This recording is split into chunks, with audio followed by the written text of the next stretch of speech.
Xenya Miller-Brown and Chase Morin were double winners at this week's Mayberry Investments Caribbean Open Junior Tennis Championship, held over 5 days at the Liguanea Club. After winning the girls' under-16 title close to midday, Xenya Miller-Brown was back in action against Rachel Anderson for the under-18 decider. Miller-Brown started the match as the favorite, but many were waiting to see how she would cope in the heat against the fresh Anderson. Well, the first set answered the question as Miller-Brown took it 6-3. But the heat and tiredness started to work against her in the second set, which she lost 4-6. It was then down to the 10-point super tiebreaker when Miller-Brown raced into an 8-1 lead. Anderson came back to bring it to 8-7 before Miller-Brown found 2 points needed for a 10-7 win. I'd like to say I'm a very competitive player. Like, I know what I need to do and I try to execute it to the best of my abilities. I think the 18s was just a bit more challenging as it went to 3 sets, but it was a very good match. Earlier, Miller-Brown made light work of the under-16 section by beating Alicia Chanchlani to the title. Miller-Brown took the first set 6-2 before returning for a 6-1 win in the second. Chase Morin was the king of the lower boys division where he captured 2 titles. Morin took the under-14 category over Samuel Casserly in a round-robin playoff with 3 wins. He took the under-12s with a 4-2 4-love win over Ethan Moore. The boys' under-18 final ended prematurely as cramps and dehydration resulted in Dylan Marks calling it a day against Nazir Robinson in the deciding tiebreaker. Marks won the first set 6-4, but Robinson hit back in the second to win 7-5.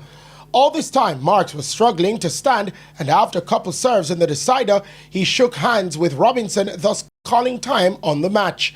Johnny Robinson took the under-16 boys section after turning back Akeem Johnson of St. Vincent and the Grenadines in straight sets in the final.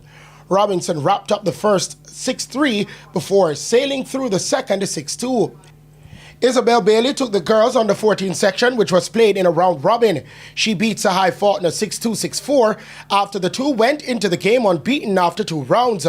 Faulkner didn't leave empty-handed as she won the under-12s over Sage Dixon. According to the tournament director Lockett McGregor, the overseas players involved can only see the championship getting better. If you think back when we used to have the Brandon and Phillips, it was a very big tournament. It was the only Caribbean championship. And that was one of the things that was pulling tennis together at that point in time in terms of creating an incentive for young players and older players to give them a chance to represent their country at the Caribbean level before they go on to the international level, which is the Davis Cup.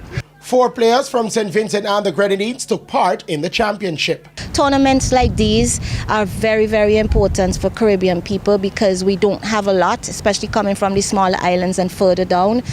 Getting these places is very expensive, but yeah, the tennis is always amazing and the kids, they grow from it, they learn. But coming from that far to lose can be disappointing even if it is a learning process. I lost my first match. I was very disappointed in myself. And my coach was telling me I played good, but I didn't believe that. I sat down for a good while and thought, and then coach called me back and I answered the question truly. Christopher Scott, TVJ Sports.